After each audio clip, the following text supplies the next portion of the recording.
Hello बच्चों, let's see the question and the question is activation energy of a chemical reaction can be determined by. मतलब activation energy किसी chemical reaction की हम लोग कैसे determine कर सकते हैं।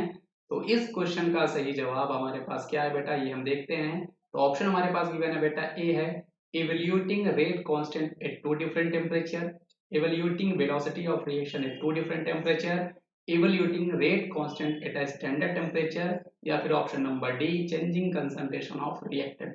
तो चलो बेटा, इस क्वेश्चन का सही जवाब हमारे पास ऑप्शन नंबर ए है, जिसको हम लोग बेटा आर्हेनियस इक्वेशन बोला करते हैं। एक्चुअली बेटा हम लोग ये आर्हेनियस इक्वेशन में देखते हैं बेटा कि जब हमारे पास टू डिफरेंट डिफरेंट टेम्परेचर होते हैं, क्योंकि जब हम लोग टेम्परेचर को बेटा चेंज करते हैं तो आपका रेट कांस्टेंट भी चेंज होता है। जैसे T1 में आपका रेट कांस्टेंट K1 है, और T2 अगर हम टेम्परेचर को चेंज करते हैं बेटा तो आपका रेट कांस्टेंट भी चेंज हो जाएगा, K2 हो जाएगा।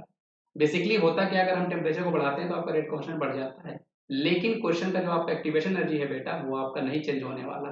तो इन्हीं दोनों का मतलब evaluating the rate constant at two different temperature, इस कॉन्सेप्ट का यूज करके हम लोग एक्टिवेशन एनर्जी निकाल सकते हैं।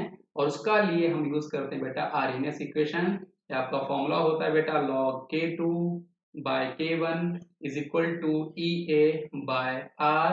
और यहाँ पर 2.303 हमें करना पड़ेगा R। देन ये हमारा बनेगा बेटा T2 minus T1 is equal to divide by sorry T1 multiply by T2।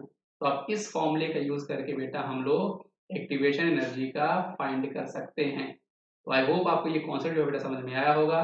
इस क्वेश्चन का सही जवाब हमारे पास ऑप्शन नंबर ए है। मतलब हम अलग अलग टेम्परेचर को चेंज करके रेट कांस्टेंट को चेंज करके आरएनएस इक्वेशन का यूज करके एक्टिवेशन एनर्जी का फाइंड कर सकते हैं। सो थैंक यू बच्चों, इस क्वेश्चन का सही जवाब ऑप्शन नंबर ए है। Thank you.